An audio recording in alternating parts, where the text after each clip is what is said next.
Жаңы эле мусоркаларды чогултуп бүттүк. Саат 10:30 болду. Мондай 5 мүшөк мусорка чыкты. Кубантканы биринчи жолу 11 мүшөк чыккан, азыр 5 мүшөк чыкты.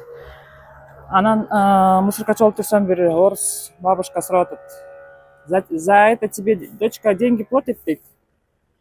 Анан мен нет деп атпаймынбы. Бүт баарын эле акчага байлай берген болбойт го дейм да. Ички дүйнөбүздүн тазалыгы, мекенибизге болгон сүйүү калыш керек го деп ойлойм. Эртең менен турганда элдер жумушка шашат го. Мен болсо ошол таштандыларды чогултайын деп шашып калдым. Шашып баштадым. Күн алыс чыгып ушуну тазалап турам. Анан ушул Восход кичи районунун тургундарына кайрылат элем.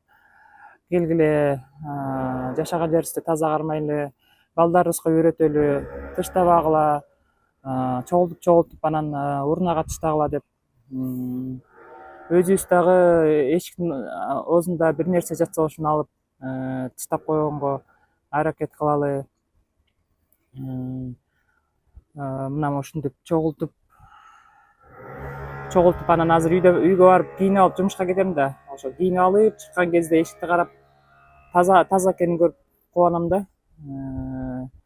Адамда кубанта турган нерселер болуш керек экен. Мен кубанта турган нерселер ушул болуп калды азыр. Таза жерлерди көрсөм, таштанды жок жерлерди көрсөм, кубанып өзүмчө эле ошондон ырахат алчу болдум. Аман болгула, бар болгула.